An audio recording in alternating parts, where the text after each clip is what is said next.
High, welcome to krishnaittips পক্ষ থেকে সকলকে স্বাগত।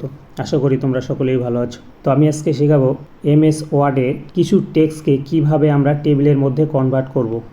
তো প্রথমে এমএস ওয়ার্ড সফটওয়্যারটি ওপেন করতে হবে। তো আমি এমএস সফটওয়্যারটি ওপেন করলাম।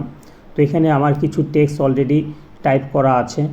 তো অনেক সময় কি হয়, আমরা এমএস ওয়ার্ডে অনেক লেখা লিখে ফেলি এবং লেখার পর সেই লেখাকে আমাদের প্রয়োজন হয় টেবিলের মধ্যে কনভার্ট করা। তো সেক্ষেত্রে আমরা কী করব, কীভাবে করব সেই টেক্সটকে টেবিলের মধ্যে কনভার্ট, সেটি আমি দেখাচ্ছি। তো এখানে একটি অপশান, তো এখানে একটি ব্যাপার আছে, যেমন হচ্ছে serial number, name of student, address, মাঝখানে কিন্তু একটি করে কমা আছে। তো নিচের দিকেও কিন্তু এই নামের ক্ষেত্রে কিন্তু প্রত্যেকটি অপশানে একটি করে কমা আছে। তো এটাকে আমরা কিভাবে করব, তো টোটালটিকে আগে সিলেক্ট করে নিতে হবে। তো মাউস দিয়েও সিলেক্ট করা যাবে অথবা কিবোর্ড থেকে Ctrl+A প্রেস করেও অল সিলেক্ট করা যাবে। এরপর মেনু বারে ইনসার্ট মেনুতে ক্লিক করতে হবে। ক্লিক করার পর নিচের দিকে টেবিল একটি অপশান আছে, টেবিল অপশানটিতে ক্লিক করে দিতে হবে। তার নিচের দিকে আছে কনভার্ট টেক্সট টু টেবিল, এই অপশানটিতে ক্লিক করতে হবে।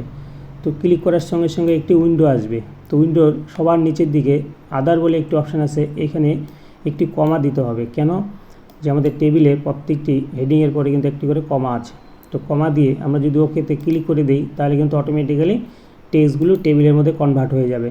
এবার কোনো টেবিল যদি লেখা বড় থাকে, সেটিকে কিভাবে ছোট করব। তো এই ক্ষেত্রে সিরিয়াল নাম্বারটা যেমন হচ্ছে ছোট প্রয়োজন আমাদের। তো এই ক্ষেত্রে এই দাগটাতে লেফট ক্লিক করে ধরে সামনের দিকে যদি নিয়ে যাই, নিয়ে গিয়ে যদি ছেড়ে দেই, অটোমেটিক্যালি এটি একটু ছোট হয়ে যাবে, আর এটা মোটামুটি আছে।